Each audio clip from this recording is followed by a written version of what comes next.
What you really want is RT, as we all know, denotes how many persons on average one person can infect at any given time.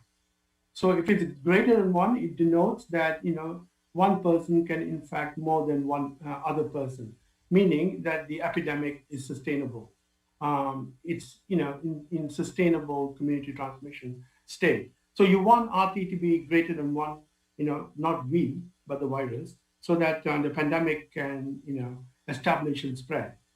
What we want as humans is to bring RT to less than one. That would indicate that transmission is not sustainable and the pandemic is slowing and shrinking in the community.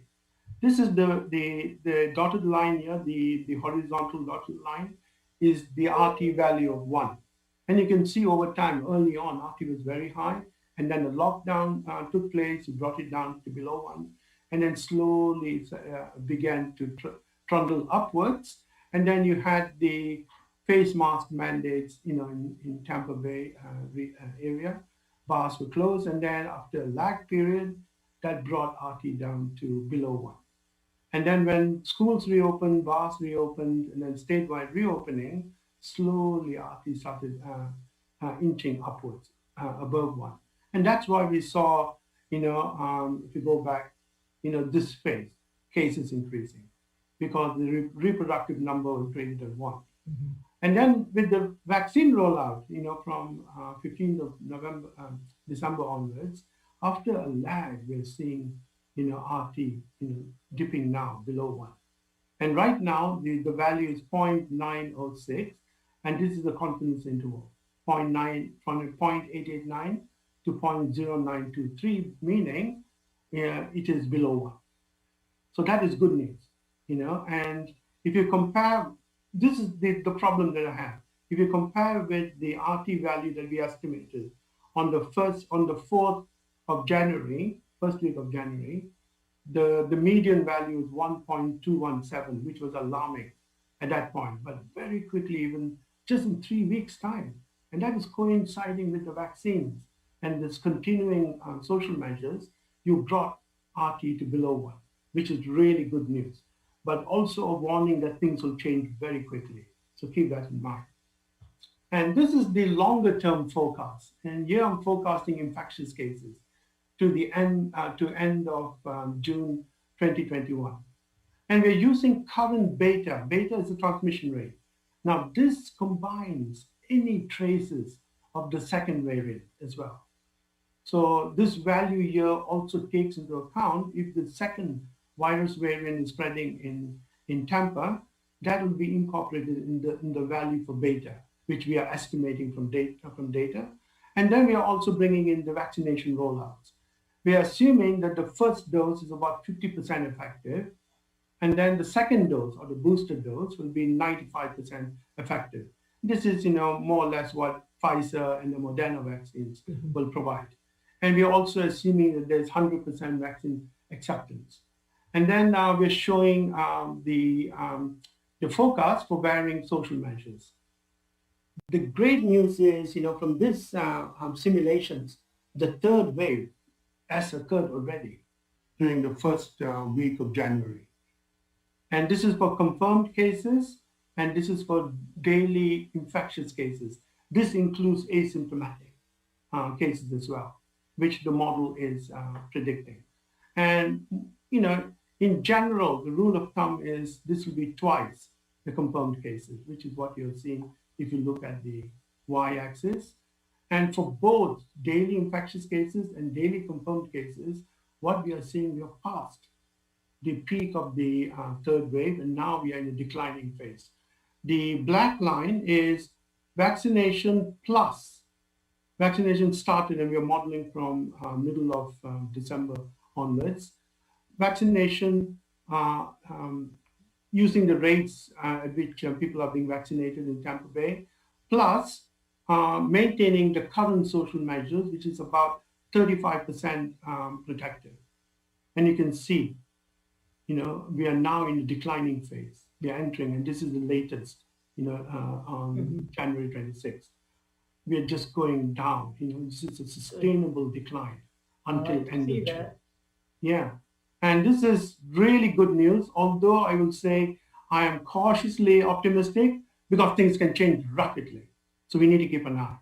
And this is showing what if we release the current social measures by 10%, the red line, or if we increase by 10%, the yellow line. You can see now, as opposed to previously, it is having only a moderate impact on cases. But where it'll have a big impact is it'll hasten the ending of the pandemic. If you increase social measures with the current vaccination, you can end the pandemic by June. Mhm. Otherwise, this will prolong till July if you maintain the current social measures and vaccination rates, or if you release the social measures by 10%, it'll go on to August. I'm not Okay. showing that curve here. Okay. So that is what social measures are going to do. And the other thing the social measures will do is to prevent the second variant from spreading. And this is looking at the Super Bowl event. And we are saying that Super Bowl will lead to about 25% decrease in the effects of the social distancing measures for about 4 days. And this is what we modeled. If this applies just for 4 days, the effect will be, then it'll lead to a spike, but it's transient. It'll just fade away. So Well, we once have an again, answer for that. uh, the reason it's fading away is because in the background we have the vaccination still rolling out, Mhm. and then we still have the social measures, which is the current social measures. Excellent. Because of that, you can control the Good, good. spike Right. which is coming. Tell us about the variant. I know the last time you were on Hmm. here, you said that it was 70% Yeah, more yeah, contagious. And then yeah, since then, I talked to Dr. Wilson, and yes, he said that basically the tests that are done, the majority don't test for this variant, and yeah, so knowing it's here is when the cases start to show up. So yes. what's the news on that? Yeah, it is still, people say between 58 to 70% more Okay. contagious, and it's definitely already established. But we have not seen any trace, or if we are seeing any trace, we can see the trace in the beta value. Like I Okay. said before, but we're not seeing that, yet. Oh, sorry. Yes, in this value here, because beta is the transmission rate, Mm-hmm. which this model is actually estimating from data. And we are not seeing a significant rise in this beta rate. Okay. That Excellent. is showing that, there might be very few people carrying the variant and is not established as yet. Good. We'll So try to keep it that definitely we need to keep an eye. Yeah, way. All right. All right. Well, thank you so much, Dr. Michael. This really is good news. it And is we good are news. going to do all that we can in the Tampa Bay area to follow that green trajectory there. Yeah. So, And this one is the hospitalizations. Look, you're below the threshold oh, with the that's wonderful. vaccination. So quickly, we are in the end game. We still have to roll out the vaccines and ensure people take the vaccines because Mhm. vaccines are going to play the biggest role. Yeah. And You we're doing know, a great job with the vaccine rollout and getting hmm it to our minority Black and brown communities. And we haven't seen any resistance. We're doing events at churches every Sunday, and we're vaccinating anywhere from 500 to 600 individuals, and we have waiting lists every single Sunday. So the only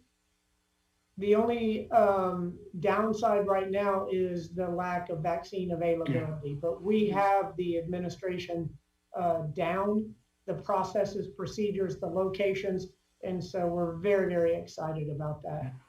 I mean, let's just hope that over the next week or 2 weeks, we're Mhm. still seeing this trend, and then we are Yes, out of the woods. excellent. If that, yeah. All right. Well, we will see Okay. you next week, Dr. Thank Michael. Thank you. you Thank so you. much. You Thank you have so a much. wonderful day, and You we'll see too. you home Bye. soon. Bye. All right. Next, we have, as I promised, the mayor of Kansas City, Missouri. Quinton Lucas, better known as Mayor Q. He was sworn in as the 55th mayor of Kansas City on August 1st, 2019. So I was just a few months before you, and I am the 59th mayor. As mayor, Quinton has prioritized making Kansas City's neighborhoods safer, creating more accessible and affordable housing and public transportation, fostering a healthier community, and improving basic services. Since 2012, he has been a member of the University of Kansas Law School. He actually went to Cornell Law School. I don't mean to downplay your Cornell law degree, but I went to University of Tampa on a basketball scholarship. I'm just saying, okay? But anyway, he is a professor at the Kansas Law School, at University of Kansas Law School, very, very active in his community, and actually was a city councilman prior to becoming the mayor. And he lives in the historic 18th and Vine Jazz District, which he previously represented while he was on city council. So welcome, Mayor Q. We're very excited to have you. I want to give you a belated congratulations on winning the Super Bowl. Last year, I was actually down in Miami for that. And I can say unequivocally that Patrick Mahomes is very tall. I'm 6 foot and he's very tall. So a belated congratulations on that, and an early condolence on not having a repeat, because we plan to hoist that Lombardi trophy in our own backyard. So we are very, very excited about that. So thanks for coming on. Tell us what's great about Kansas City, Missouri. Well, there are a lot of things that are great about Kansas City. I did not know you played college basketball. I imagine you're used to dominating the court, all those sorts of things in the same way that the Chiefs will do next, I guess, weekend after next.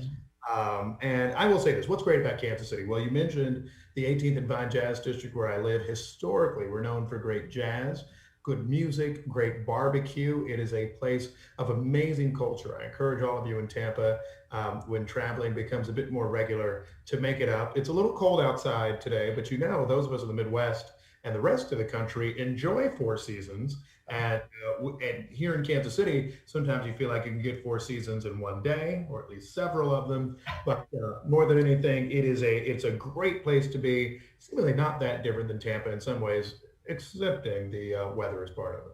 There you go. There you go. Well, when you come to Tampa, here's what all the Kansas City fans can know. All you got to bring is a carry-on.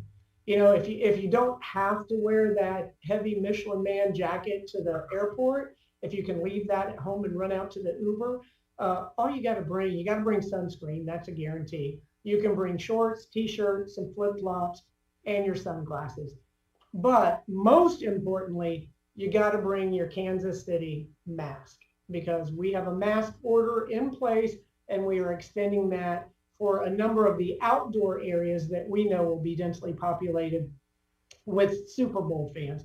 But we can't wait to welcome all you guys here to Tampa. We know the entire city of Kansas City is coming because Southwest just added direct flights from Kansas City to Tampa. So that is all good. You guys feel free to bring the barbecue. We've got some great Cuban sandwiches. We have amazing seafood, amazing cigars, but we can't wait to show you our backyard. Everybody thinks that Tampa Bay is actually a city, but Tampa Bay is comprised of the city of Tampa, the city of St. Petersburg, and Clearwater. We all have unique characteristics. Clearwater has the most beautiful beaches in the world. They're on the top 10 list every year, hands down. St. Petersburg has a brand new, amazing pier. They have an incredible downtown, all sorts of museums and art exhibits. And then in Tampa, we have it all. So it is a very exciting area here in Tampa Bay, but the Bucks are housed in Tampa. That's where you guys will be, regardless of where you're staying, if it's on the beach or if it's in downtown Tampa. We've got a lot of fun things for you. We've got the Riverwalk along our signature, we like to call it the diamond in our crown, the Hillsborough River in downtown, all kinds of activities you can do out on the water. Guarantee when the sun starts to set in the evening, you will see dolphins swimming around. We've got all kinds of different attractions that you can go to. So again, we can't wait to welcome you guys. We did win the Stanley Cup. We almost won the World Series. We were about a half an inch away from that. Our Rowdies have won the soccer championship, and now we're going to add the Super Bowl to it. So we're very, very, very excited about that prospect. But we can't wait to bring you guys down here. We plan to have a great event for you, but we're going to have a safe event without a doubt. And this is a difficult time, as Mayor Q, I tell everyone that no one wrote pandemic on the application for mayor, but you do what you have to do and what comes at you. And we're really good here in the Tampa Bay area about coming together whenever we have issues. And we have a number of programs that we put in place, and we can kind of compare this. So we did right off the bat, when our restaurants were reopened, we did a lift up local for restaurants and retail and allowed the restaurants to move out into the streets. We closed down streets, we closed down sidewalks, parklets, anything we could do to allow them to increase their capacity in a safe way. We had dance parties every single night when we had the safer at home orders. So, we've done a lot of the grant programs, a lot of things that we could do to try to lift our community up, keep our small businesses open. I'm sure Kansas City's like Tampa, small businesses are the backbone of our community. And so, doing everything that we can. We are on that downward trajectory now, as you saw from Dr. Michael in the COVID-19 cases.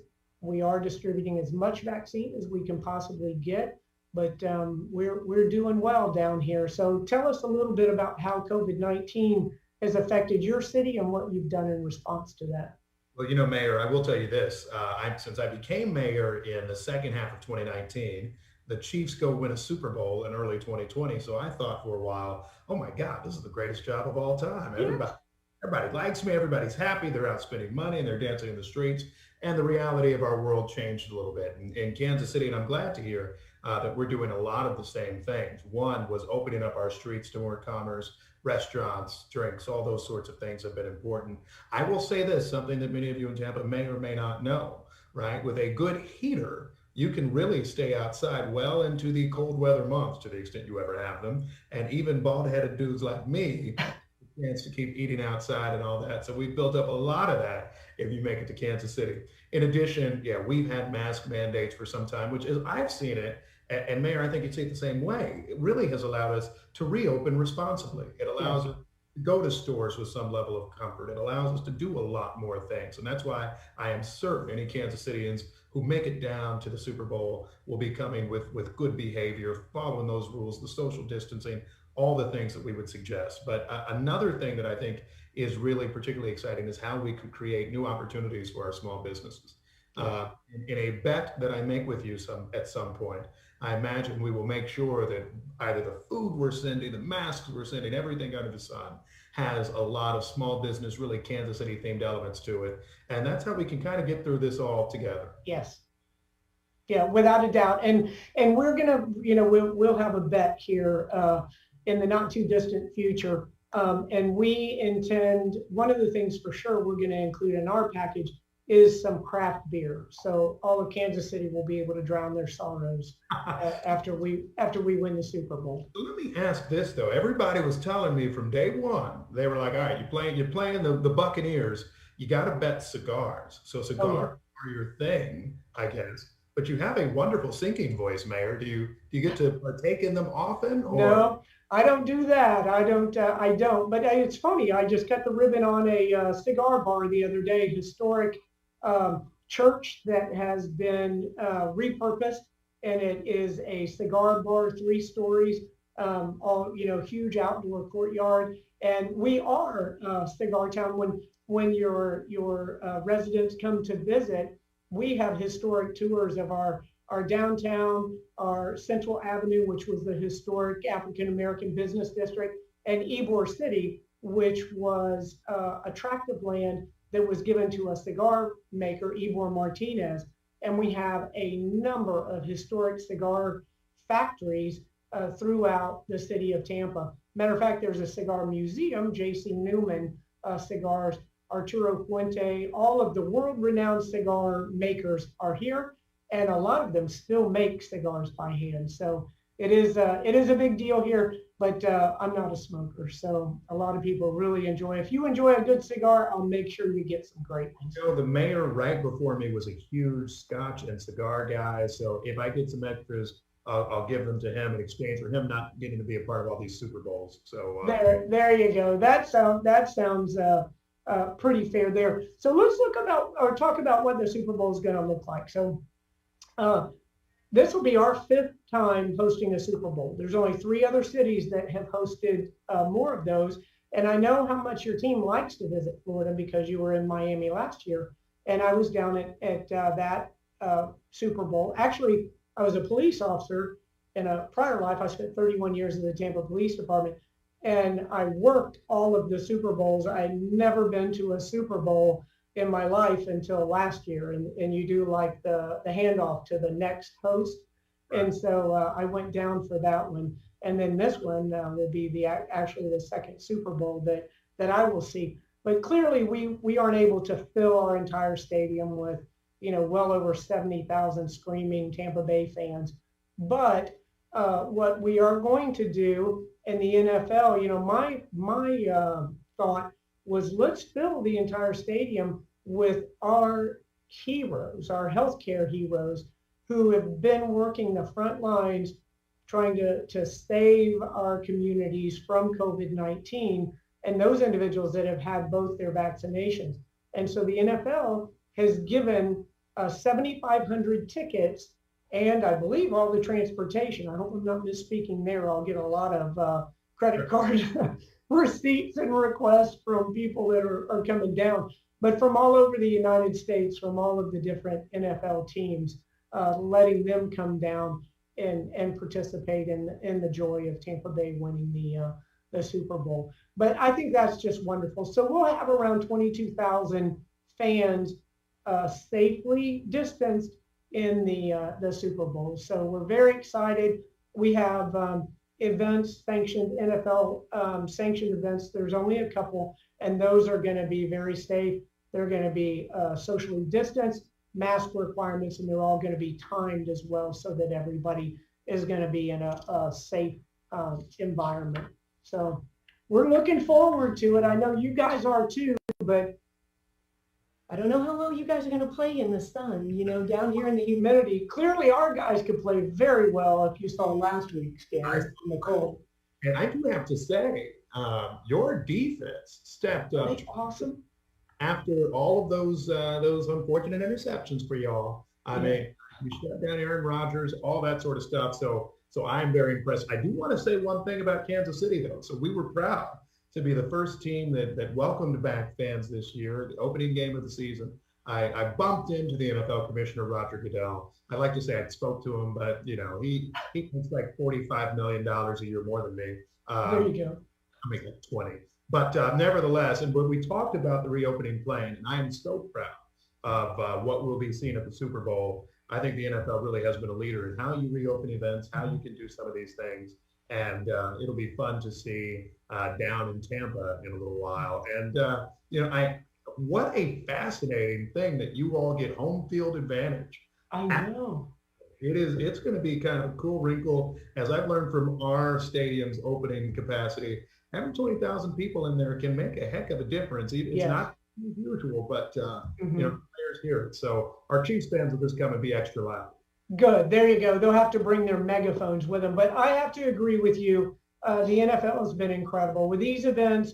These large scale events. We really do them well here in Tampa Bay. As I said, we've had 5 Super Bowls. We've had the RNC, WrestleMania. You name it. A number of NCAA events. Matter of fact, we got all the ones that we bid for this past go round. But, it takes a lot, and it takes a lot of collaboration and cooperation. So I'm very proud of the Tampa Bay area on the local, state, federal, everybody working together. But kudos to the NFL. They have really done a great job in making the best of a very difficult situation, trying to ensure that everyone gets to enjoy the game, but doing it in a safe venue. And the other night, for us, when we won against Green Bay, then it's like, oh my gosh, we've just upped the number of fans because somebody said, well, why don't you just tell everybody to stay home and watch the game? I'm like, okay, let's go to plan B. Because who wants to stay home and watch the Super Bowl when your team is in it? So we've got, plans for some safe events, and hopefully everyone will make sure that this isn't an event where individuals will your fans won't go home with COVID-19. They won't bring a virus back with them. Unfortunately, they will be the only ones leaving disappointed because we will be the Super Bowl winners. So I'm going to tell you another thing that is just interesting about people from Missouri and Kansas, the Kansas City area and Chiefs Kingdom. Last year when I was at the Super Bowl in Miami, I remember at one point I was on the interstate and I said, oh my God, I'm seeing all these license plates from my home state of Missouri. All these people drove down all the way. I love it. And you'd know this as a mayor, because I think I was walking down somewhere and they said, Mayor Q, hey, have you figured out the firefighter union contract yet? What? And then I turned around, there were like 15 Kansas City firefighters there. So we will come, bring labor issues. Well, no, I'm kidding. But there you go. Yeah, bring a contract. I'll sign it. Yeah. They'll bring it to me as a former police officer. They're like, we know she'll pass it. Right. There you go. We've got some great fans, and so we're pumped to share it with a good city like Tampa. Good. I saw a news segment of a news program where they were interviewing a Kansas City fan, and he said, look, I got this great deal in Southwest, going down there, sunshine, get to watch. He goes, even if I can't get in the game, he said, I'll still be a part of the excitement. So we're very, very excited to show everybody our little slice of paradise down here in Tampa Bay. So I hope you make it down. I'll make sure that you get to enjoy all that is wonderful about the Tampa Bay area. And again, we have to make sure everybody is wearing their masks. We can only do so much. You have to understand your level of personal responsibility, and just go home knowing that you had a great time in Tampa Bay, but not taking a virus with you. So the only other thing, and I don't want to rub it in too much, but since I was a basketball player, I heard you guys made a hard pitch for the Raptors. And last time I checked, they were right over here at the JW Marriott. They changed the ballroom at the JW Marriott into practice courts. And those guys, right across the street is our hockey arena from the JW Marriott down on the water. And, sometimes the hockey players, you may or may not know them when they walk by. NBA player walks by, you know who that is. So it's been exciting to have them here as well. I went out to the airport to welcome the Buccaneers home. And the individual at the private airport, he said, I think this has turned into a parking lot because our Lightning hockey team had flown off and they all left their cars on the runway. The Raptors had gone off to a game. They left all their cars on the runway. Buccaneers all went off and they left theirs on the runway. I must say as an observation that the NFL players all have much nicer cars than the hockey and NBA guys. Just saying. They make great money out of it. But. Yeah. And listen, if you promise not to tell anybody in Canada, I intend to kidnap the Raptors. So we're keeping the Raptors here in Florida. Sorry, Canada, but we're doing what we can. Breaking hearts, Mayor. Breaking hearts. I know.